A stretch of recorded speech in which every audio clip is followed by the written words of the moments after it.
핍박의 대명사와 같은 이 사울에 대해서 하나님께서 찾아오시는, 빛으로 찾아오시는, 우리 주님이 찾아오시는 찬란한 하늘의 빛으로 찾아오시는 그런 모습을 생각해 보았습니다. 거기에는 하나님의 부르심의 모습과 특별히 부르심에는 조건이 없지만 목적이 있다. 제가 그 이야기를 우리가 깊이 묵상했습니다. 사울과 같이 예수를 핍박하는 자를 우리 주님은 찾아가셔서 부르시는, 정말 이러한 자들은 어찌 보면 주님이 멀리 하실 것 같은데도 불구하고 오히려 주님이 찾아가서 그를 부르십니다. 그리고 나서 목적이 있다고 하는 사실을 아나니아에게 알려줍니다. 왜 하나님께서 사울을 택하셨는가? 이것을 보면은 창세 전에 일어나는 일까지도 하나님이 주도면밀하게 예정하시고 섭리하신다고 하는 사실도 우리가 알 수 있습니다. 당시에는 헬라 문화권이었고 유대 문화권이었고 로마 문화권이었기 때문에 이 세 문화권에 익숙한 사도 바울을 사용하실 하나님의 계획이 있으셨던 것입니다. 헬라어도 잘했습니다. 그래서 세네카의 글을 5번이나 인용하면서 아덴에서 복음을 전하는 그의 모습을 보여요.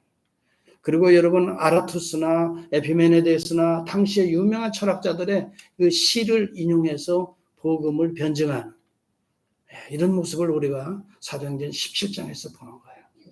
정말 하나님께서는 이 문화를 사용하시는, 언어도 사용하시고 문학과 철학도 사용하셔요. 그 다음에 두 번째는 유대문화권이라고 그랬어요. 철저하게 바리새인 중에 바리새인. 그래서 여러분 모든 율법의 내용들을 누구보다도 잘 아는 가말리엘 문화상의 수제자였습니다. 그래서 신약 성경의 13권이나 기록할 정도의 그런 능력 있는 실력자였습니다. 하나님이 그렇게 사도 바울을 준비시키셨던 것이죠. 그런데 여러분 구약적인 내용으로 쓴 것이 아니라 복음으로 재해석해서 내용들을 이렇게 알기 쉽게 복음의 핵심들을 우리에게 소개해주고 있습니다. 그는 나면서부터 로마 문화권, 로마의 시민권을 가졌기 때문에 수많은 박해 가운데에도 로마 시민권을 로마가 보호해야 된다는 이런 한 가지 사실 때문에 로마로 올라갈 수 있었습니다. 황제는 그를 보호할 수밖에 없습니다. 그래서 로마에 가서 당시에 로마는 세계 수도였지요. 팍스 로마나였어요. 세계의 평화 시대를 열고 있었어요. 여러분 팍스 로마나라는 말을 들어보셨는지 모르겠어요. 팍스 로마나라는 것은 옥타비아누스 황제가 부터 시작되는 거예요. BC 약 한 1세기부터 시작되는 거예요. 그리고 AD 2세기까지 이어지는 로마의 전쟁이 없는 평화 시대. 물론 전쟁이 중간중간에 있었지만 그건 소소한 전투였지 전쟁이라고 볼 수 없을 만큼 평화의 시대를 열었습니다. 그래서 나중에 그는 로마 원로원으로부터 아우구스투스라고 하는 이런 별칭을 얻어서 아우구스투스 황제로 우리가 더 잘 알고 있어요. 초대 황제입니다. 그가 통치하던 바로 그 시기가 지금 예수님의 시대요, 사도 바울의 시대입니다. 여러분 이 팍스 로마나의 시대에 세 가지 특징이 있습니다. 첫째는 도로와 항만 시설을 쫙 이렇게 발달시켜 놨어요. 황제가 일어나서 제일 먼저 도로들을 만들기 시작해요. 로마에서부터 시작해서 모든 나라들을 신속하게 정복하고 또 공격하기 위해서 도로들을 깔아놨습니다. 이런 것들을 이용해서 사도 바울이 복음을 쉽게 여러 나라에 증거할 수 있는 통로가 되었어요. 하나님께서 다 이렇게 예비해 놓으신 거예요. 그 다음에 여러분 언어를 헬라어로 통일시켜 놨어요. 당시에. 그렇기 때문에 헬라어에 유창한 사도 바울이 복음을 증거하는 일에 있어서도 상당히 효과적으로 이 문화를 활용할 수 있었던 거예요. 또 다행스러운 것은 로마의 종교정책이에요. 로마가 어떤 정복을 어느 나라를 하면 그 정복민들의 종교를 인정해주는 종교 수용정책을 썼어요. 이것도 하나님의 섭리라고 저는 생각을 해요. 그러니까 여러분 유대교도 사실은 유대교로서 활동할 수 있는 보장을 로마로부터 받게 된 거예요. 그래서 여러분 사내들인 공의원과 그 다음에 총독과의 관계는 항상 연결되어 있었던 것을 우리는 알지 않습니까? 그래서 여러분 기독교가 당시에 전파될 때에는 일종의 유대교의 한 분파로 로마는 생각을 하기 시작했던 거예요. 그래서 여러분, 사도 바울이 제일 먼저 가는 곳마다 유대에 흩어진 유대인들이 세웠던 회당이 있습니다. 거기에 가서 복음을 증거하는 일에 오히려 유용했고, 또 그런 것을 로마는 그저 뭐라고 할까요? 수용해주는 그런 문화적인 종교적인 정책을 썼던 것이지요. 이거 팍스 로마의 세 가지 특징이거든요. 도로, 시설, 또 그다음에 언어, 그다음에 종교, 수용 정책, 이런 것들이 오히려 사도 바울을 준비시켜 놓고 여기를 통해서 복음을 유효적으로 효과적으로 세상에 증거하기 위한 택한 주님의 그릇이다. 참 이걸 보면 문화와 역사도요, 하나님의 섭리 아래 있어요. 오늘 이 시대의 문화도 마찬가지. 팍스 지금은 아메리카나라고 그래요. 그러나 지금 팍스 코리아나를 이루고 있어요. 한국에 여러분 한류가 지금 전 세계에 지금 아주 유행하고 있지 않습니까? 퍼지고 있잖아요. 그리고 팍스 코리아나. 그러나 여러분 팍스 차이나, 그다음에 팍스 인디아, 이렇게 점점 아시아권이 점점 부흥하는 그런 환경을 통해서 기독교가 효과적으로 전해지는 오히려 통로가 될 수 있다는 것을 우리가 선교학적으로도 볼 수가 있습니다. 여러분, 한 사람을 선택해서 이렇게 이런 문화권에 활용하시는 것, 하나님의 큰 그림에 다 포함되어 있었던 것이고, 여러분, 하나님은 또한 디테일하신 하나님이세요. 디테일. 이렇게 웅장한 선교의 그림을 세계적인 복음 전파의 로마라고 하는 문화와 헬라라고 하는 문화와 유대 문화를 이렇게 역사와 문화와 전통을 다 관할하신과 동시에 디테일하게 한 사람 한 사람 한 사람. 오늘 여기 본문에 보면 사울이 이렇게 눈이 멀어서 어디로 가야 되냐면 다메섹의 직가라 하는 곳에 유다라 하는 그 사람의 집으로 하나님은 예비하시도록 했어요. 유다는 누가 여기 한 번 나오는 인물이에요. 아나니아라고 하는 제자가 가서 안수하요. 아나니아도 성경에 여기 딱 한 번 등장하고 끝나요. 아나니아가 사울을 알았습니까? 사울이 무슨 직가에 유다라고 하는 집을 알았겠습니까? 모르는 관계들이에요. 하나님의 역사는요, 웅장한 것 같지만 또 상당히 디테일해요. 그래서 참 어찌 보면은 무명의 인사들을 연결시켜서 하나님의 큰 역사를 잉태시키고 있는 거예요. 이런 그림들이 저는 보여지고 있거든요, 성경을 통해서. 그래서 여러분, 오늘 우리가 주도해야 될 것은 첫째로 주목해야 될 것은 하나님의 큰 역사, 웅장한 역사가 디테일이 있다는 것을 우리가 알아야 되는데, 디테일은 사람을 통해서 역사하신다. 사람을 통해서 역사하신다. 따라서 합시다. 하나님은 사람을 통해서 역사하신다. 사람을, 그리고 또 사람 가운데도 만남을 통해서 역사하신다. 이렇게 만나게 하시는 거예요. 알지도 못했던 거예요. 우리는 한국 사람들은 처음 만나면 아이고 언제 미국 왔어요? 어디 출신이요? 고향이 어디요? 이러면서 우리가 찾아가잖아요. 그런데 이렇게 알지도 못하는 사람들을 하나님은 만나게 하셔서 역사하게 하셔서 이렇게 하나님의 뭐라고 할까요? 큰 구수의 역사를 잉태하는 거예요. 우리가 보면 하나님은 저 멀리 계시는 것 같지만 디테일하게 우리 한 사람 한 사람 우리의 삶 속에서 디테일하게 역사하시는 하나님. 이것을 우리는 깨닫는 거예요. 성경을 보면서 야, 팍스 로마나, 야, 문화와 인류학적인 측면, 이 엄청난 유대 문화권, 헬라 문화권, 로마, 야, 공부께나 해야만이 하나님의 역사를 그려지는 것 같지만 이렇게 디테일하게 직가의 유다라고 하는 집을 찾아서 그리 아나니아를 또 보내서 사울을 만나게 하셔서 이 3자를 통해서 하나님의 구속의 역사를 잉태하시는 거예요. 여러분, 그래서 만남이라는 게 대단히 중요하게 우리가 다뤄야 합니다. 만남이라는 것, 특히 사람의 만남을 소홀히 다뤄서는 안 됩니다. 그 속에는 하나님의 뜻이 있습니다. 하나님의 섭리가 그 속에는 잉태할 수가 있습니다.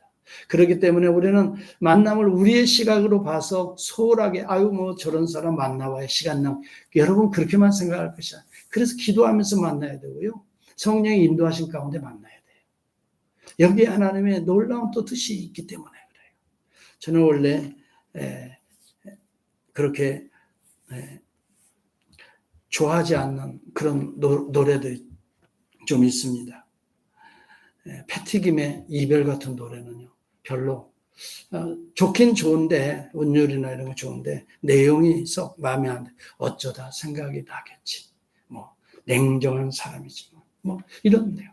이별이라는 건 슬픈 거예요. 네. 이별이라는 것은 말만 들어도 좀 마음이 찡하고 제 적성에는 안 맞아요. 네. 여러분, 세상은 요지경이라는 노래를 부르는 가수가 있어요. 신신혜 씨라고요. 뭐 여기도 작아 저기도 작아 뭐 작아가 판을 친다. 뭐 들어보니까 그거예요. 여러분, 노래도요, 우리가 신앙 고백처럼 불러야 되겠다. 여러분, 그래서 이 사람은 진짜 가짜한테 속아가지고 인생이 망쳤어요. 독도는 우리 땅. 노래 부르는 사람, 유명한 가수죠. 정관태 씨. 이분은 나중에 독도를 그렇게 사랑했기 때문에 명예 군수가 돼요. 독도 군수예요. 여러분, 가수 박길라 씨가 있습니다. 죽음을 노래했는데 결국 첫 콘서트를 마치고 죽게 됐어요. 영시의 이별, 혹시 돌아가는 삼각지, 또 뭐 마지막 잎새, 이 부른 가수가 누구예요? 배우라는 가수예요. 그분도 영시에 마지막 잎새가 되어서 떨어졌어요. 제가 한때 좋아했어요. 낙엽 따라 가버린 사람. 그랬더니 정말 차중락은 29세 젊은 나이에 낙엽 따라 가더라고요. 간다 나는 간다 너를 두고 나는 간다 노래했던 아주 젊은 가수가 있어요. 김정호 씨요. 그랬더니 20대 중반에 암으로 요절해요. 여러분, 떠나가 버렸네라고 하는 노래를 부르는 가수 김현숙이 있어요. 간경화로 젊은 35세에 떠나게 돼요. 여러분, 그래서 우리가 노래를 하는 것도, 노래를 부르는 것도, 가사도 신앙 고백처럼 좋은 것을 좋아하십시오.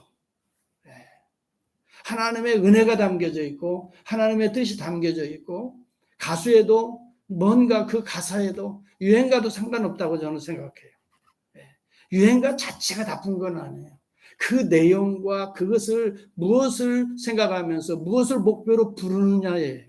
우리가 유행가를 부를 때는요, 여러분, 그것을, 그 속의 내용들을, 저는요 만남이라는 유행가를 너무너무 좋아해요.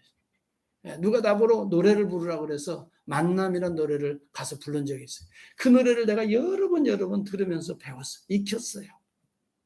여러분, 만남을 부르던 노사에는 진짜 좋은 사람을 만나서 아주 행복한 신앙인의 삶을 살아가고, 우리의 만남은 우연이 아니야. 그렇게 시작합니다. 그렇습니다. 만남이라는 건 우연이 아닙니다. 여기에는 우리의 소망이 담겨져 있고 기대가 담겨져 있는 하나님의 필연인 거예요. 그걸 노래한 거예요, 그게.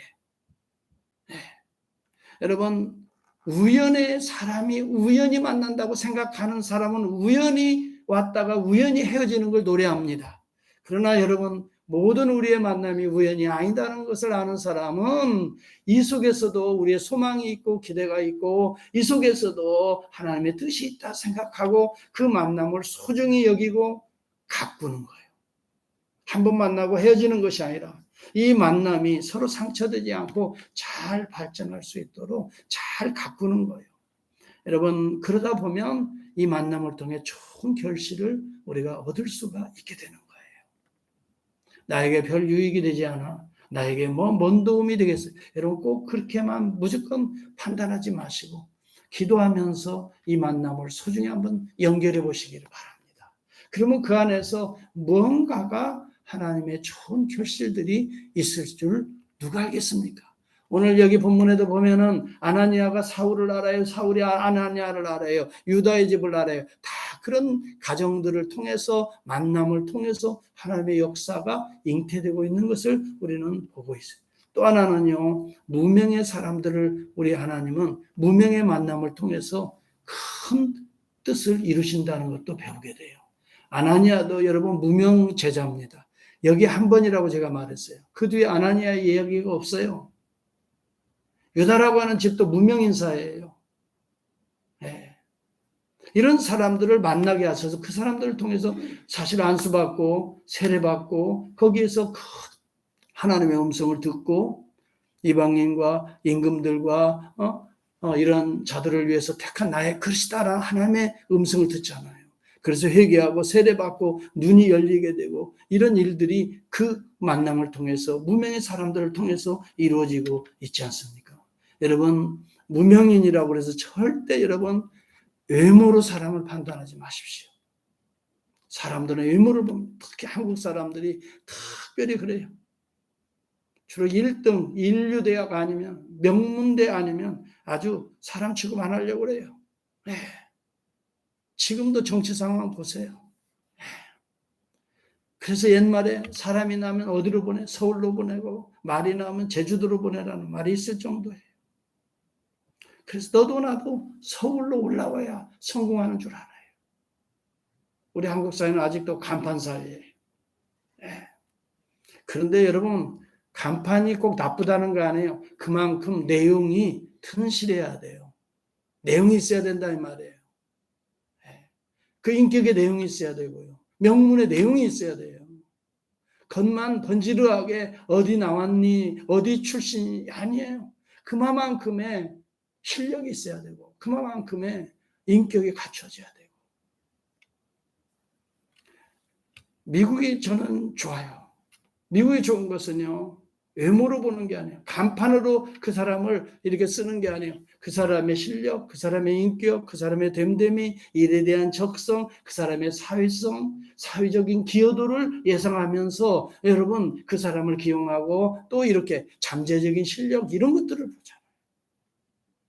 이런 것들이 중요시 여기는 거예요.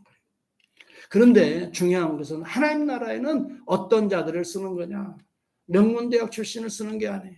회사에서 성공한 자를 쓰는, 세상에서 1등하는 자도 쓰는 게 아니에요. 잘 나가는 사람도 아니에요. 무명의 인사들을 하나님은 쓰셔요. 이 특징이 있어요. 제가 오늘 이야기하는 오늘 내용들을 가만히 보세요. 하나님이 역사하시는 그 디테일이 뭔가를 오늘 저는 그 관점으로 성경을 보기 시작한 거예요. 하나님이 역사하는 이 구속에, 왜냐하면요. 사울이라는 사람은 이거 보통 인물이 아니에요. 사울을 통해서요. 기독교 신학을 확립해요. 사울이 만약 없었다면 예수님이 복음서만 가지고서는 사실 기독교 교리가 확립되지가 못합니다. 제가 볼 때는 그래요. 사복음서 죽도록 읽어봐야 이것을 어떻게 해석하느냐 말이에요. 네. 새 언약의 피가 뭐라는 것을 구체적으로 설명하고 해석을 해야 되죠. 예수님이 그냥 새 언약의 피라고만 하셨거든요. 복음서, 그래서 서신서가 필요하고요. 네. 히브리서가 또 필요하고요. 그리고 주님께서 마태복음 24장에 미래에 되어질 일에 대해서 징조로 몇 가지만 이 슬쩍 큰 그림 스케치만 했지 디테일한 것은 없잖아요. 그러니 구체적으로 어떻게 이루어질까? 요한계시록을 봐야 디테일한 게 나오잖아요.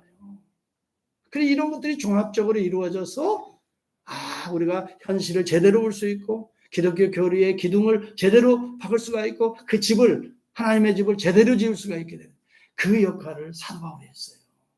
이건 보통 인물이 아닙니다.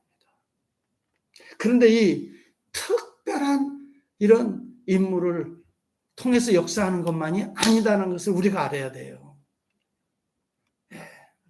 예수님 시대를 여러분 보세요. 예수님 시대도 성공하려면 다 예루살렘으로 가라 그랬어요. 사람이 나면 서울로 가라 하듯이 성공하려면 예루살렘으로 가고 고기 잡으려면 어디로 가요? 갈릴리로 가라. 이 말이에요. 말이 있으면 제주도로 보내라는 말이 그거예요. 네. 고기 잡먹고 그렇게 살려면 갈릴리로 가고 정말 거기 관직이 되어서 유대 사회에서 로마 사회에서 헬라 문화권에서 성공하려면 예루살렘으로 가라. 그런데 예수님은 예루살렘으로 가셨나요? 안 가셨어요. 갈릴리에서 공생의 3년, 나사렛에서 30년을 사셨어요. 이게 무엇을 의미할까요? 이게? 그리고 예수님의 제자들 보면 전부 다 대부분 가룟 유다만 빼놓고 대부분 당시에 고기 잡는 어부들이고, 물론 세리 마태도 조금 독특한 마태도 있지만은 대부분은 배움이 별로 없는 분들이에요. 무명이에요, 무명. 그런데 이상하죠. 하나님은 그런 자들을 사랑하시거든요. 그런 자들을 부르시거든요. 뭔가 그럴듯해 보이는 사람들은 그렇게 또 그렇게 부르시지 않는단 말이죠. 여러분, 저는 좋아하는 성경 중에 혹시 여러분 제가 좋아하는 성경이 어딘지 아시는 분 계세요? 이거 진짜 맞추면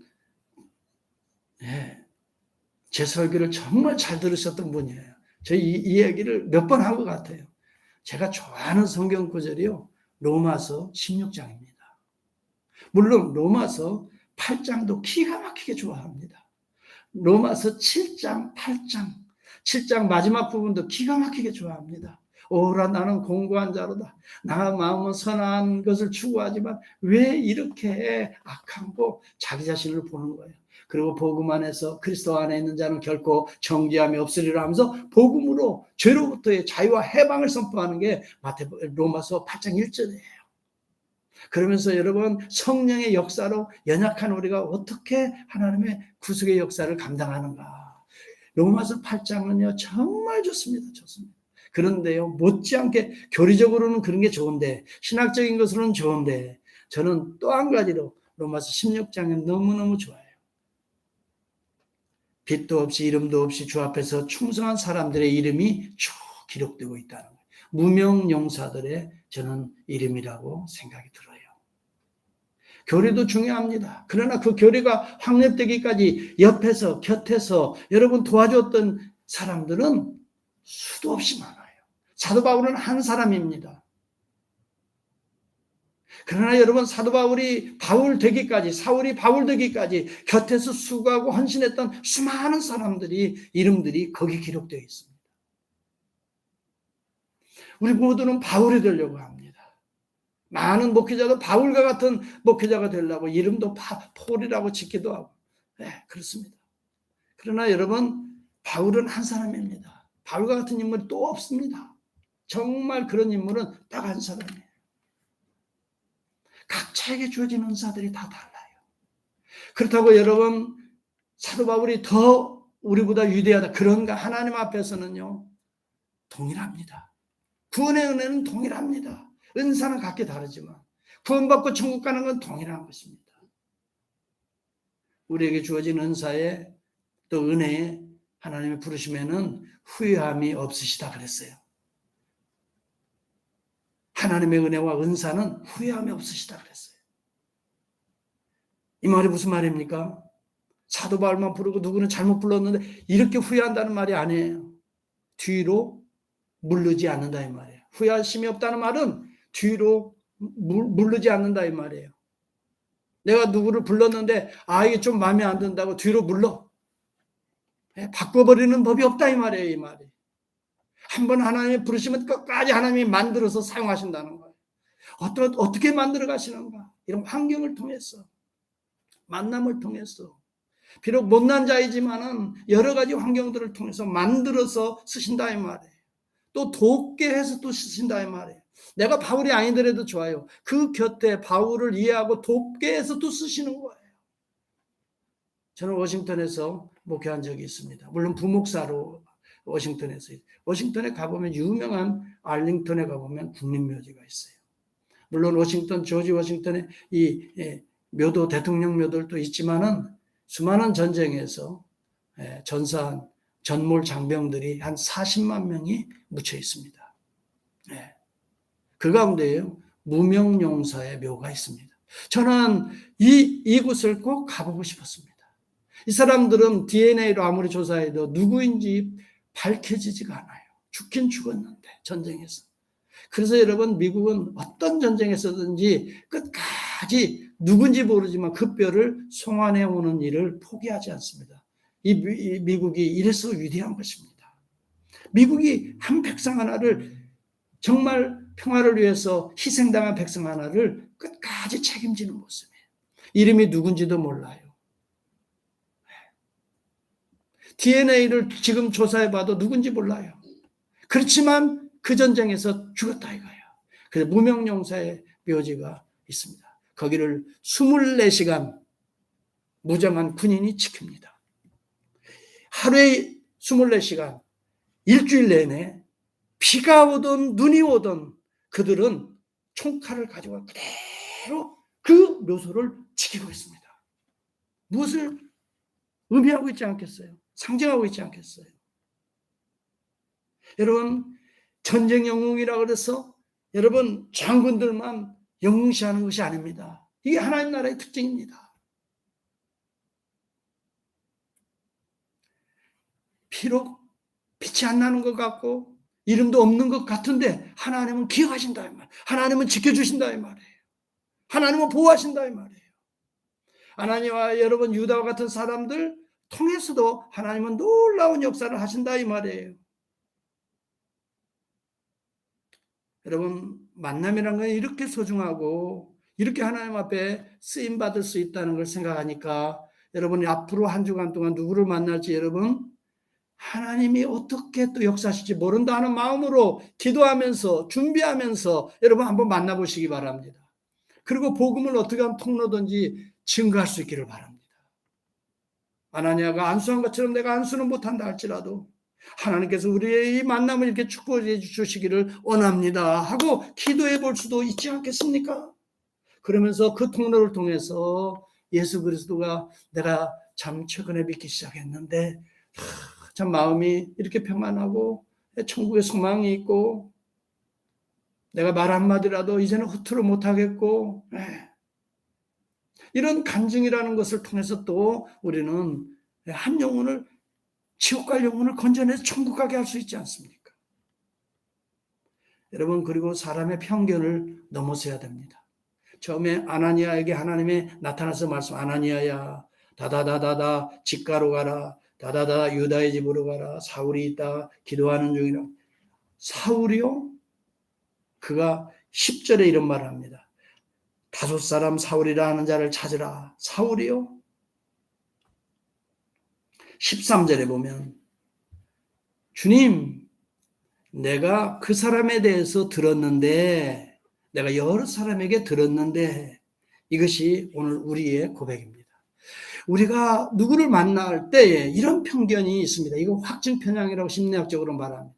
나름대로 그 사람에 대해서 많은 이야기들을 한 이야기를 들었는데 이 사람은 지금 못된 짓을 하고 이 사람은 악한 일을 하고 그가 예루살렘에서 주의 성도들에게 적지 않은 해를 끼치고 주의 이름으로 부르는 모든 자를 결박할 권세를 대제상으로 얻어서 지금 다메섹에 왔다고 하는 그 사람이요? 우리 주님 실수하시는 거 아닙니까? 이런 식이에요. 한마디로 말하면. 이 사람에게 가서 안수해서 뭐 비전을 뭐 해서 뭐 어떻게 하라고요? 그러니까 이건 뭐냐면요. 사람들이요. 자기 눈의 시각대로 판단하는 거예요. 하나님의 더 큰 그림을 보지 못하는 것이 우리의 확증 편향의 오류입니다. 이것이 여러분도 그렇지만 저도 그래요.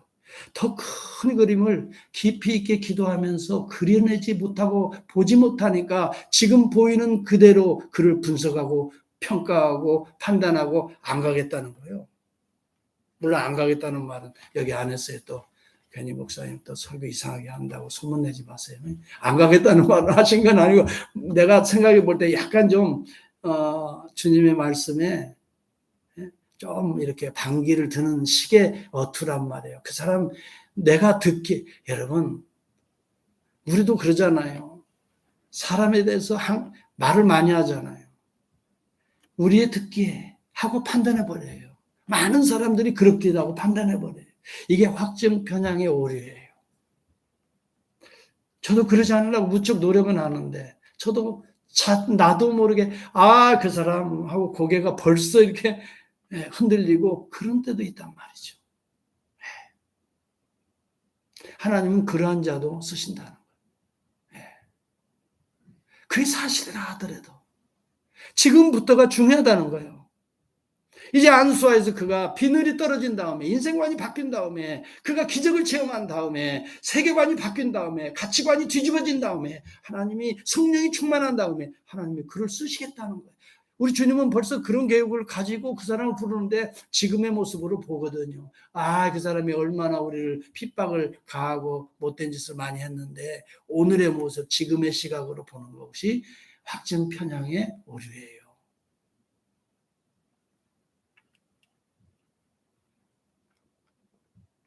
사람들의 특히 얘기들을 우리는 많이 귀담아 듣습니다.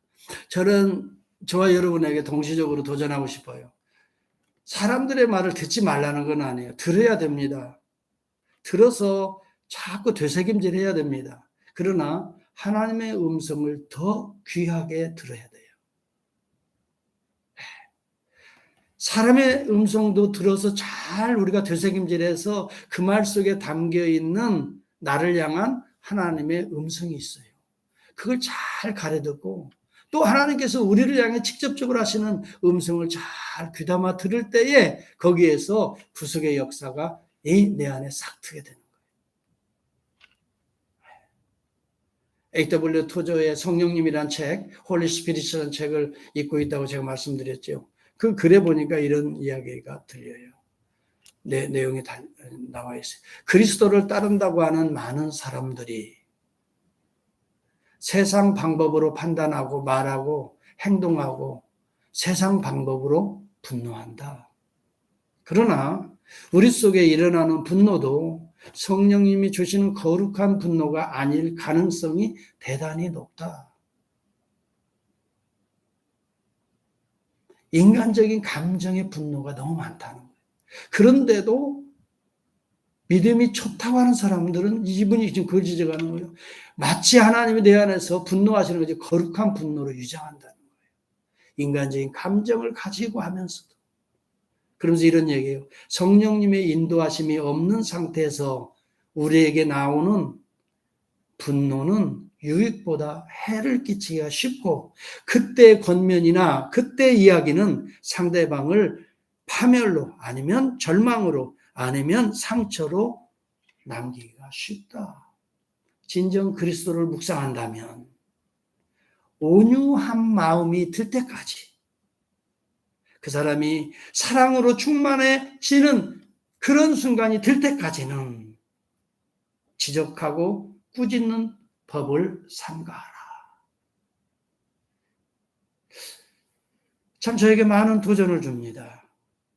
물론 이것이 저는 우리 부부관계에서도 저는 많이 도움을 얻습니다. 자녀들과의 관계에 있어도 그렇지. 어느 때 보면 마음에 안 드는 부분이 있어요. 그냥 불끈 올라와요. 어떻게 이놈들이 이럴 수 있나 하고 막 그런 생각도 들어요. 그런데 여러분 긍휼히 여겨달라고 기도하면서 보고 또 저들의 입장을 생각해 보고 또 그러면 내가 처음에 분노했던 거하고 많이 다른 각도를 보게 돼요. 저들의 문화가 이렇지. 저들의 자라온 환경이 이렇지. 저들의 생각은 이런 관점을 더 포커싱을 두어서 생각하는 거겠지. 나는 이 관점을 더 비중 있게 생각하기 때문에 나는 분노가 일어났지 하면서 나의 분노를 분석하게 돼요. 그래서 하나님께서 원하시는 온유와 사랑함이 없는 분노가 된다면 하나님께 회개하고 오히려 그들을 긍휼히 여기고 내 심령을 거친 마음을 하나님이 용서해 달라고 기도하고 여러분 이런 가운데 우리 안에 구속의 역사가 심겨지는 것입니다. 이럴 때에 하나님의 이 택한 그릇이 되는 것입니다. 우리가 사랑의 통로가 되는 것입니다. 여러분 중요한 것은 사람의 만남을 통해서 외적인 어떤 스펙이 아니라 비록 무명의 용사를 할지라도 서로의 만남을 통해서 이해를 통해서 하나님의 역사가 이루어져요. 그래서 하나님은 그 하나님의 나라에 쓰기에 합당한 그릇을 만들어 가시는데 마지막 중요한 것은 하나님은 자연인 그대로는 사용하지 않으신다는 것을 여러분이 놓쳐서는 안 돼요. 하나님은 그 사람이 불쌍하고 그 사람이 위대한 것 같아도 자연인 그대로는 사용하지 않으셔요. 사도 바울이 아무리 학식이 높아도 아무리 가말리엘 문화생이었어도 아무리 여러분 사도 바울의 헬라의 문학의 그 철학을 통달하여서 그것이 유창하게 설교 때 막 인용되면서 나와도 하나님은 그 사울을 있는 그대로 사용하지 않습니다.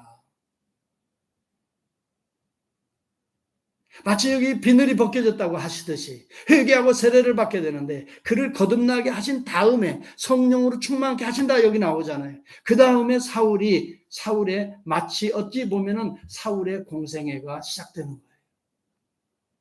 그 이전까지는 사생애예요.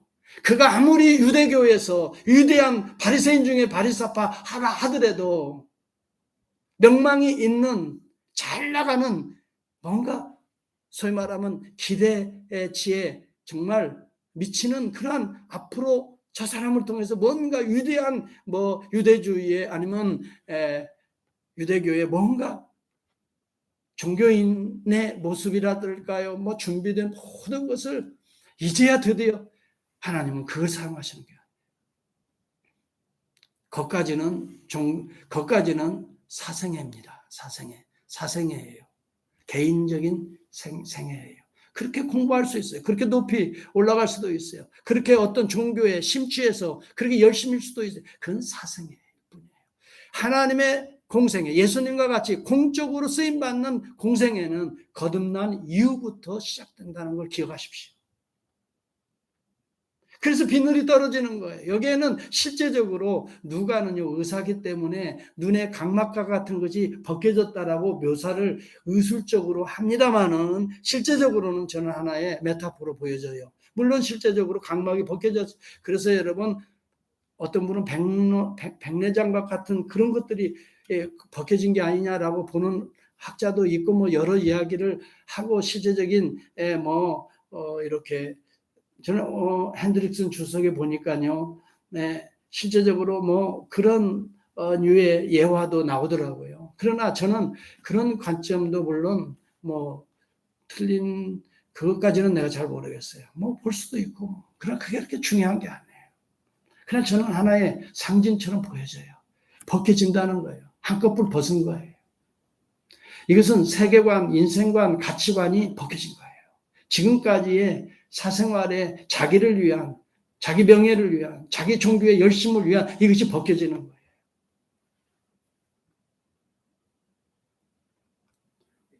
여러분, 종교도 사생활입니다. 사생애예요, 사생애.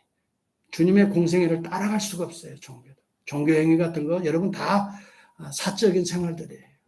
미신을 섬기는 자도 있고 다 똑같습니다. 뭐 고상하게 뭐 무슨 예수 그리스도가 중심이 안 되는 모든 것들은 다 사생애입니다. 근데 그것이 떨어져야 그때부터 나의 택한 그릇이 되는 거예요. 그때부터 성령을 담는 그릇이 되는 거예요. 하나님의 일을 담아낼 수 있는 요리를 만들어낼 수 있는 양식이 되는 거예요. 그때부터가. 근데 대부분 사람들 이것이 안 벗겨지는 거예요. 자기 자존심이 안 벗겨지고, 자기 얄팍한 이득이 안 벗겨지고. 네. 이거 여러분의 비늘이 뭔가 한번 묵상해 볼 수 있기를 바랍니다. 모세도 마찬가지예요. 왕궁의 위대한 건 사생애예요. 양측이 인격을 다듬는 그것도 사생애예요. 하나님의 영광의 불꽃, 성령의 불꽃을 만나기 전까지는 사생활이에요. 그냥 그대로 살다가 가는 거예요. 그러나 하나님을 만나고 주의 음성을 듣고 성령의 역사가 맛보고 난 다음부터는 구원자가 되는 거예요. 그렇잖아요.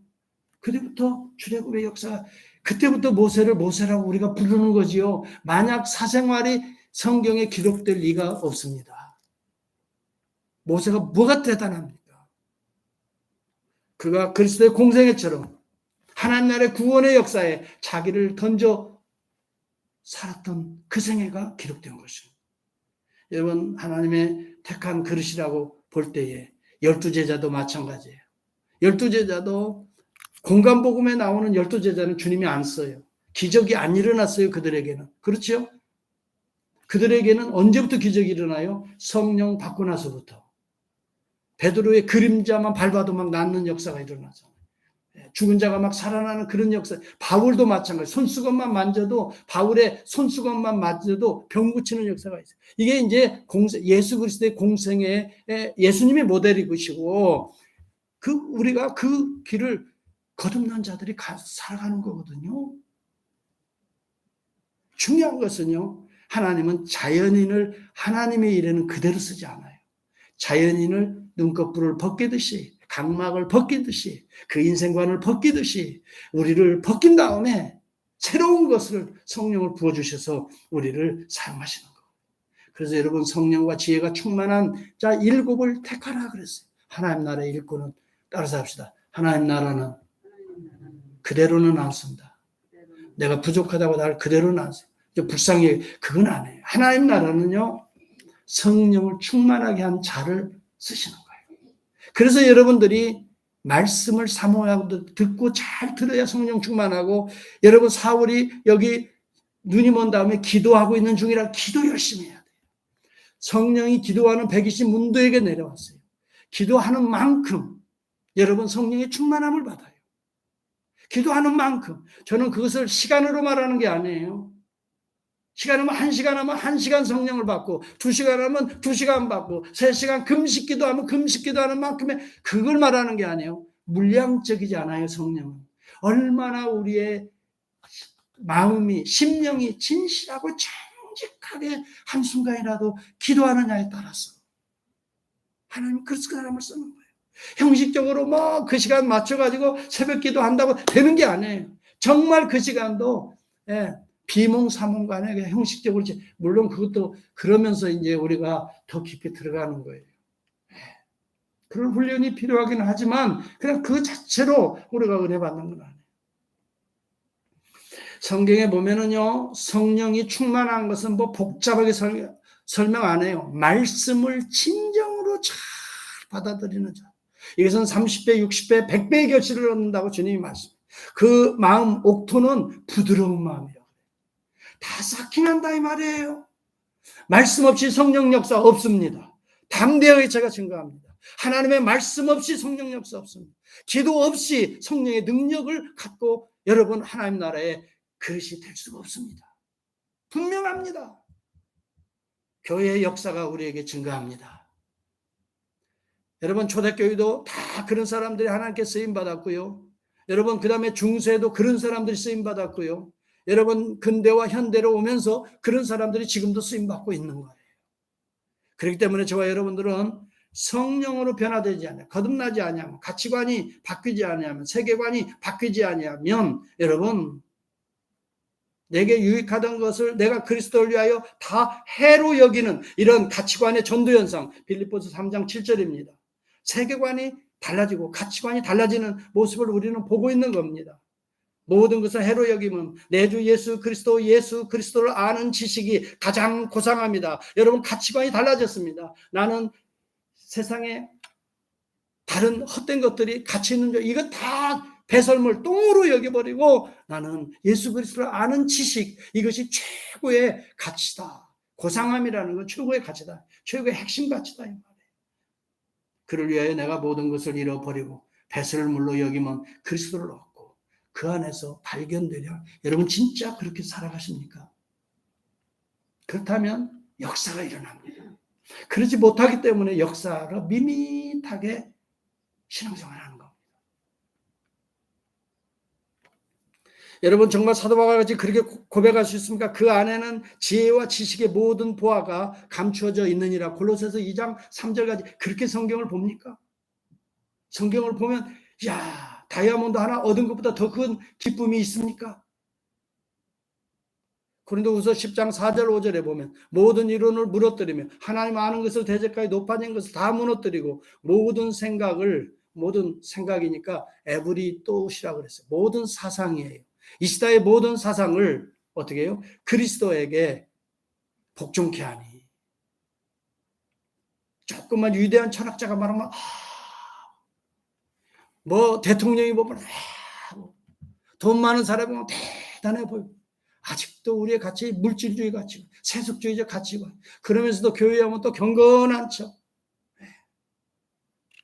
여러분 이 비늘이 벗어져야 돼요. 하나님은 철저하게요. 죄 나라와 의를 구하는 자들을 쓰십니다. 성령 충만한 자는 죄 나라와 의를 구해요. 하나님 나라 의를 위해서 벌벌벌 떨어요. 자기를 위해서는 뭐 세상 다 줄 것처럼 하지. 하나님 나라 위해서는 이런 가치관과 세계관과 인생관이 바뀌어지는 것을 거듭남이라고 말하는 거예요. 입술로만 나는 예수 믿고 뭐 거듭남, 그게 아니에요. 그 삶에서 변화된 모습이 열매로 그 나무를 알지니 그랬어요. 여러분 정말 신중하게 자신을 한번 살펴볼 수 있기를 바라요. 얼마 전에요. 제가 이 이야기만 하고 마치겠습니다. 조지 바나라고 하는 그 리서치 연구소장이 쓴 글을 제가 읽어보고 저도 그렇게 생각하고 있었는데 참 정돈을 잘했어요. 목회자들 1000명을 대상으로 하면요. 이 표본 지수로서는 최고입니다. 리서치를 공부해 보면요. 보통 1000명 정도 표본을 뽑아보면요. 거의 모든 목회자들을 다 대표한다고 볼 수 있어요. 플러스 마이너스 3, 4%밖에 안 돼요. anyway, 그거 중요한 게 성경적 세계관을 가진 목회자가 얼마나 미국에 되는가를 질문을 여러 가지 항목으로 했어요. 성경적 세계관이 뭔 말인가 알지요? 창세기에서 하나님이 말씀으로 천지를 창조했다라고 믿는 것이 세계관이라고 하는 것은 우주가 어떻게 구성되었는가를 믿는 그것을 세계관이에요. 관점이에요. 세계가 어떻게 이루어졌는가에 대한 관점이에요.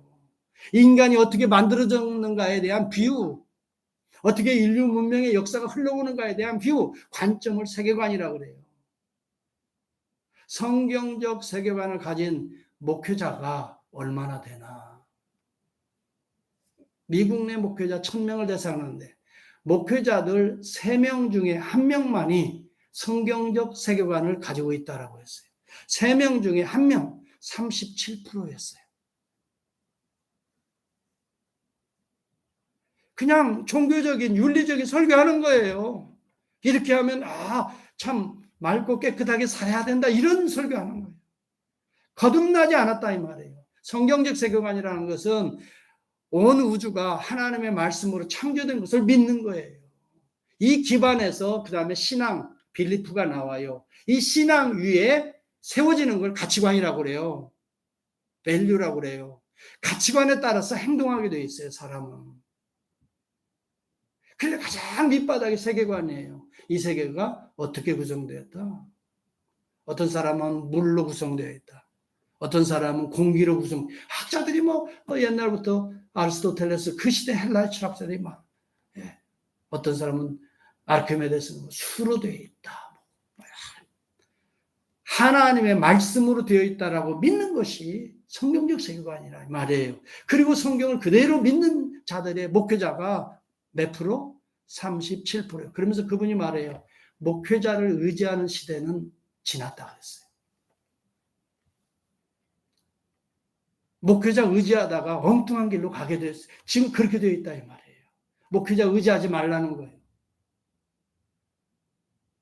여러분이 여러분의 신앙을 갖고 여러분의 신학을 가져야 된다는 거예요. 이제는 목회자 의존하는 시대가 지났다 이거예요. 그런데 더 놀라운 것은요. 부목사나 협동목사는 28%야. 이 사람들이 몇 년 있으면 다 뭐가 돼요? 다 담임 목사 되고 개척하고 먹고 살기 힘드니까 뭔가 어떻게 해서 목사 되잖아요. 근데 28. 그런데 교육 목사는 몇 프로예요? 13%예요. 여러분 어린이하고 청소년들을 지도하는 교육 목사가 세상의 성경적 세계관의 가치관에 따라서 설교하는 목회자는 13%밖에 안 돼요. 행정 목사는 4%. 그냥 밥 먹고 살기 위해서 교회에서 믿음은 있는 것처럼 생각하니까 안수는 받고 하여튼 그런 일에 은사가 있으니까 그렇게 직장인같이 생활하는 사람들이에요. 성경적으로 세계가 하나님이 창조를 했던 그렇게 됐다고 하니까 그냥 믿는 거지 그렇게 됐다고 하니까 그런가 보다 하고 천국이 있다고 하니까 그런가 보다. 있으면 좋지 없는 것보다 낫지. 죽어봐서 혹시 있으면 진짜 어떡하 큰일 나잖아. 그러니까 있는 것처럼 생각하는 거예요. 여러분 참으로 지금 그러면서 조지 바나는 그래요. 너무 슬프대요. 이 현실이 너무 슬프대. 자기가 조사해놓고도 봐도 너무 슬프대.